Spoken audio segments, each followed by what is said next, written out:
Hello guys, welcome back to YouTube channel. അപ്പോൾ ഞാൻ വീട്ടിൽ പോയിക്കൊണ്ടിരിക്കുകയാണ്. 6 മണി രാവിലെ 6 മണിക്ക് 3-ാം തീയതി സൺഡേ ആണ് ഞാൻ വീട്ടിൽ പോകുന്നത്. അപ്പോൾ ഞാനിത് പോസ്റ്റ് ചെയ്യുന്നത് കുറേ ലേറ്റായിട്ടാണ്. അപ്പോൾ വീട്ടിൽ പോയിട്ട് എൻ്റെ വീട്ടിൽ ഒരു തോട്ടമുണ്ട്. തോട്ടത്തിൽ പുണ്ണാർപ്പുളി പപ്പ പറിച്ചുണ്ട്.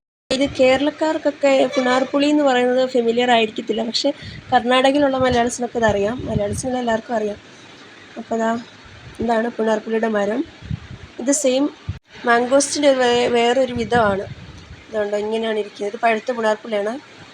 അതിൻ്റെ ഉള്ളിൽ കാണിക്കാം. അപ്പോൾ ഇതിങ്ങനെയാണ് ഇരിക്കുന്നത്. ഇത് നല്ല പുളിയാണ്, നല്ല മധുരമുണ്ട്, പക്ഷെ നല്ല പുളിയാണ് മുന്നോട്ട് നിൽക്കുന്നത്. അതിങ്ങനെയാണ് ഇരിക്കുന്നത്. ഈ പ്രാവശ്യം ഇത്രയും നമുക്ക് കിട്ടിയിട്ടുണ്ട്. അപ്പോൾ ഇത് ഒരു മരമാണ്, അതിൻ്റെ തന്നെ മരമാണ്.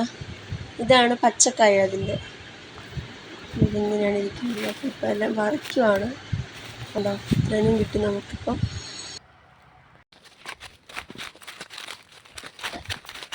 Welcome back to YouTube channel. അപ്പോൾ ഞാൻ വീട്ടിലാണുള്ളത്. ഇപ്പോൾ ഞാൻ വീട്ടിലെ ഓരോരോ പപ്പയുടെ കൃഷികൾ ഞാൻ നിങ്ങളെ കാണിക്കുന്നതായിരിക്കും. ആദ്യമായിട്ട് നമ്മുടെ അപ്പോൾ അത് കഴിഞ്ഞ് നമ്മൾ വീട്ടിലുള്ള ചെറിയ ചെറിയ പൊടി കൃഷികൾ കാണിക്കാമെന്ന് ഞാൻ വിചാരിച്ചു. അപ്പോൾ ഇത് നമ്മുടെ വീടിൻ്റെ സൈഡിലായിട്ടാണ് നിൽക്കുന്നത്. ഇതിൻ്റെ മണ്ടയിൽ കോഴി കയറിയിട്ട് അത് മൊത്തം പൊഴിഞ്ഞ് താഴേക്ക് ഇറങ്ങാൻ നേരം എല്ലാം പൊഴിഞ്ഞ് താഴെ കിടക്കുകയാണ് കഴിച്ചത്. അതാണ് അങ്ങനെ നല്ലോണം കായ പിടിച്ചു തന്നെയാണ്. ഇത് നമ്മുടെ പപ്പായ മരം. അത് ചുമന്ന പപ്പയാണ് അതിൻ്റെ ഉള്ളിൽ. ഇത് യെല്ലോ പപ്പായ. ഈ ചെടി നിങ്ങൾ കണ്ടിട്ടുണ്ടോ? എനിക്ക് ഭയങ്കര ഇഷ്ടമാണ്. അടുത്ത് നമ്മൾ കാണാൻ പോകുന്ന ചാമ്പയാണ് ഗൈസ്, വെള്ളച്ചാമ്പ. ഇത് വെള്ളച്ചാമ്പയാണ്, വീടിൻ്റെ ഫ്രണ്ടിലായിട്ട് നിൽക്കുന്നതാണ്. പൂവായി കായായി ഞങ്ങൾ പറിച്ചു തന്നെയും ചെയ്തു.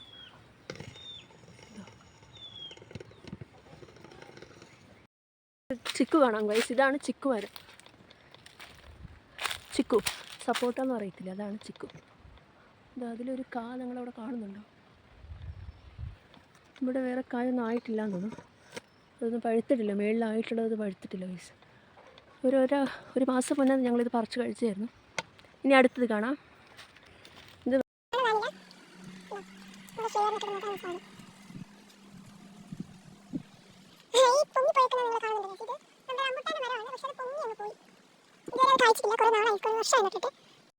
അപ്പോൾ ഇത് ഞാൻ ഓൾറെഡി കാണിച്ചതാണ്. പുണ്ണാർപ്പുളിയുടെ മരമാണ്. മൊത്തം നിസറാണ്. അതാ ഇവിടെ കാണുന്നൊരു പഴുത്തക നല്ല പുളിയും മധുരമൊക്കെ ആയിട്ടാണ്. ഇത് നമ്മൾ ഇതിൻ്റെ തൊണ്ട്, അയ്യോ നിസർ കയറി, ഇതിൻ്റെ തൊണ്ട് നമ്മൾ പൊട്ടിച്ചിട്ട് അതിൻ്റെ ഉള്ളിൽ നമ്മൾ തിന്നും. നല്ല ടേസ്റ്റാണ് ഇതിന്. പരിസര ദിനത്തിന് നമുക്ക് സ്കൂളിൽ നിന്ന് ഓരോ തൈ വെച്ച് തരും. അപ്പോൾ ഇതല്ല, ഇതിൻ്റെ സ്കൂളിൽ നിന്ന് കിട്ടിയതല്ല, ഇത് പപ്പ നട്ടതാണ്. എനിക്ക് കിട്ടിയ തൈ വേറെ തൈയാണ്, വലിയ മരമൊന്നുമല്ല. ഇത് കായ്ച്ചിട്ടുണ്ട്, കണ്ടോ? നേരത്തെ കാണിച്ച റംബൂട്ടാൻ അത് കായ്ച്ചിട്ടുണ്ട്, കുഞ്ഞിപ്പോയി കുറേ വർഷമായിരുന്നു. പക്ഷേ ഇത് വലിയ വർഷമൊന്നും ആയില്ല, കായ്ച്ചിട്ടുണ്ട്, പഴുത്തിട്ടില്ല ഗൈസ്. ഈ കാണുന്നതാണ് മലേഷ്യൻ ആപ്പിൾ. അപ്പോൾ ഇത് ആപ്പിളാണെന്ന് കൊണ്ട് കുറേ വർഷങ്ങൾക്ക് മുന്നേ കൊണ്ട് നട്ടതാണ്. പക്ഷേ ആപ്പിളിൻ്റെ ഒരു കാറ്റഗറി പെടുന്നത് മലേഷ്യൻ ആപ്പിൾ എന്നാണ് പറയുന്നത്. അതിൻ്റെ പൂ കണ്ടോ, നല്ല ചുവപ്പ് റോസ് കളറായിട്ട്. ഇപ്പോൾ ഇതിൽ കായ ആയിട്ടില്ല, പണ്ടുണ്ടായ കായ ഞാനൊരു ഫോട്ടോ എടുത്ത് വെച്ചിട്ടുണ്ട്. ഇതാണ് കേട്ടോ, ഇതേപോലെ കുഞ്ഞിതായിരിക്കും. മരം പിന്നെ ബദാം. പിന്നെ ഇതാണ് കമ്പിളി നാരങ്ങ എന്ന് പറയും. ഈ മുസമ്പി പോലെ തന്നെ വലിയൊരു കായാണ്. അതിനകത്ത് ചുമന്ന കളർ അല്ലിയായിട്ട് നല്ല ടേസ്റ്റാണ്, നല്ല മധുരമാണ് കഴിക്കാനായിട്ട്. ഉള്ളിൽ ഭയങ്കര സോഫ്റ്റാണ്. പിന്നെ തെങ്ങുണ്ട്, വാഴയുണ്ട്, കുമ്പളമുണ്ട്.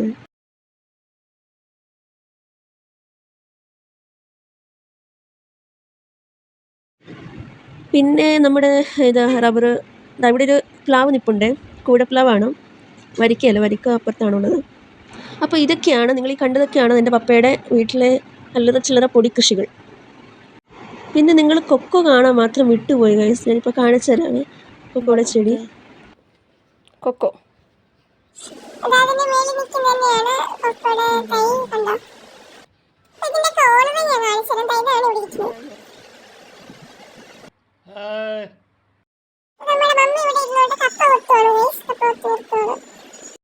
അപ്പോൾ ഇത്രയൊക്കെയാണ് എൻ്റെ വീട്ടിലെ അല്ലറ ചില്ലറ പൊടി കൃഷികൾ.